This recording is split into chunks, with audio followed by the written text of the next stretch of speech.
చూసుకోవడానికని chit చాట్లో మీ మంత్రులే అంటా ఉన్నారు. అలా ఎవరన్నారు ఏమన్నారు అనేది చూసుకోండి. ఇది తప్పకుండా మీరు అమెరికా నుంచి వేయొచ్చే లోపల మీకు బాంబు వేలే పరిస్థితి ఉందని చెప్పి సందర్భంగా తెలియజేస్తా ఉన్నాను.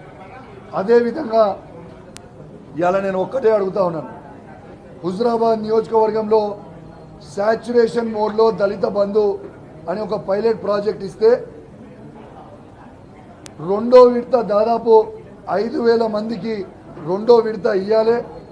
ఆ డబ్బులన్నీ కూడా కేసీఆర్ గారి నాయకత్వంలో వాళ్ళ అకౌంట్లో వేసి ఉన్నప్పటికీ ఆ అకౌంట్లో డబ్బులు ఉన్నప్పటికీ వాళ్ళకి పైసలు ఇవ్వకుండా వాళ్ళ అకౌంట్లన్నీ కూడా బ్లాక్ చేసి పెట్టడం చాలా చాలా బాధాకరం అని చెప్పి సందర్భంగా తెలియజేస్తా ఉన్నాను.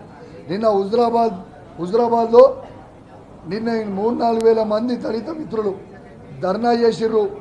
ఖచ్చితంగా వాళ్ళని ఇబ్బంది పెడతా ఉన్నారు. నేను ఒక్కటే అడుగుతా ఉన్నాను, ఈ ప్రభుత్వానికి వీళ్ళ మేనిఫెస్టోలో కేసీఆర్ గారు దళిత బంధు 10 లక్షల రూపాయలు ఇస్తారు కదా, మేము 12 లక్షలు ఇస్తామని చెప్పారు. మరి అది ఎందుకు ఇస్తలేరు? ఆ 12 లక్షలు ఇచ్చుడు దేవుని ఎరుగా, కానీ ఉన్న డబ్బులు మాత్రం మీరు రిలీజ్ చేస్తలేరు. దయచేసి మిమ్మల్ని రిక్వెస్ట్ చేస్తూ ఉన్నాను, డిమాండ్ చేస్తూ ఉన్నాను, వెంటనే ఆ దళిత బంధు రెండో విడత హుజురాబాద్ నియోజకవర్గంలో రిలీజ్ చేయాలి. మీరు రిలీజ్ చేయకపోతే మాత్రం మీరు తీవ్రమైన పరిణామాలు ఎదుర్కొనే పరిస్థితి వస్తుంది.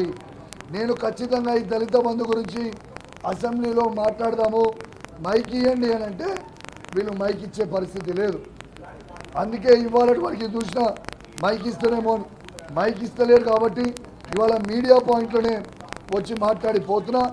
దయచేసి వెంటనే మా దళిత బంధు ఉన్న రెండో విడతని హుజురాబాద్ నియోజకవర్గంతో పాటు యావత్ తెలంగాణలో ఉన్న ప్రతి దళితునికి ఎవరికైతే ఇచ్చినామో ఆ కుటుంబాలకి అందరికీ కూడా వెంటనే విడుదల చేయాలి డబ్బులు అని నేను డిమాండ్ చేస్తూ ఉన్నాను. అదేవిధంగా మొన్న హుజురాబాద్ నియోజకవర్గంలో ఒక 15-20 రోజుల క్రితం మేజర్ ఫ్రూట్ షాప్ హుజురాబాద్ టౌన్లో మేజర్ ఫైర్ యాక్సిడెంట్ హుజురాబాద్లో అయింది. ఆ మేజర్ ఫైర్ యాక్సిడెంట్ అయితే కనీసము దాదాపు ఒక్కొక్కరు పాపము 1,50,000 నుంచి 2 లక్షల రూపాయల స్టాక్ తీసుకొని వస్తే తెల్లారి ఏకాదశి ఉండే షార్ట్ సర్క్యూట్ అయ్యి ఫైర్ యాక్సిడెంట్ అయింది. ఇవాళ దాకా కూడా ప్రభుత్వం దాని మీద స్పందించలేదు.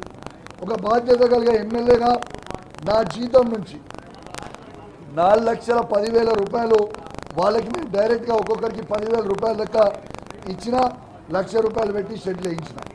కానీ నేను అడిగే రిక్వెస్ట్ ఏంది ప్రభుత్వాన్ని అంటే, నేను డిమాండ్ చేస్తూ ఉన్నాను, దయచేసి ఒక్కొక్క షాప్ వాళ్ళు కనీసం 1,00,000 రూపాయల కాంపన్సేషన్ మనం వాళ్ళకి ఇవ్వాలని నేను డిమాండ్ చేస్తూ ఉన్నాను. ఎందుకంటే వాళ్ళందరూ కూడా పాపం చిరు వ్యాపారాలు చేసుకునే వ్యక్తులు, దయచేసి వాళ్ళకి ఆదుకోవాలి వాళ్ళని నేను ఈ ప్రభుత్వాన్ని డిమాండ్ చేస్తూ ఉన్నాను. ఇంకా అన్నిటికంటే ఇంపార్టెంట్ పాయింట్ కూడా ఒకటి, నా హుజురాబాద్ నియోజకవర్గంలో ప్రెస్ మిత్రులకి నేను ప్లాట్స్ ఇవ్వడం జరిగింది. దయచేసి మా హుజురాబాద్ నియోజకవర్గంలో ఉన్న ప్రెస్ మిత్రులకు ఇచ్చిన ప్లాట్స్ని కాంగ్రెస్ వాళ్ళే కేసులు వేయించి ఇలా ఆపుతా ఉన్నారు, ప్రెస్ మిత్రులని ఇబ్బంది పెడతా ఉన్నారు. నేను చెప్తున్నా, ఇది మంచి పద్ధతి కాదు. ఖచ్చితంగా కేసు వేసిన వ్యక్తి మంత్రి పొన్నం ప్రభాకర్ గారి శిష్యుడు. పొన్నం ప్రభాకర్ గారు, మీకు నా మీద కోపం ఉంటే నా మీద తీర్చుకోండి, కానీ మీరు మీ శిష్యులతోని కేసు వేయించి ప్రెస్ మిత్రులను ఇబ్బంది పెట్టడం మాత్రం మంచి పద్ధతి కాదు అని చెప్పి నేను మంత్రి గారు కూడా చెప్తా ఉన్నాను. దీన్ని చాలా పెద్ద ఎత్తున ఎడ్యుకేషన్ చేస్తాను.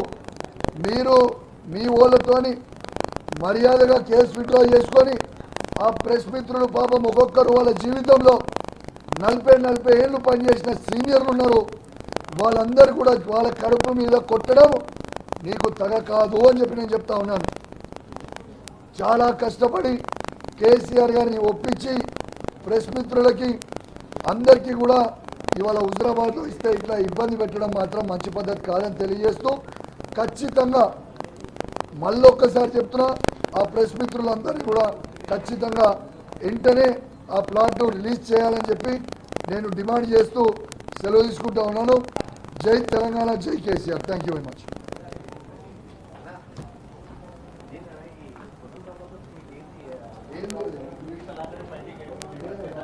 విషయాలు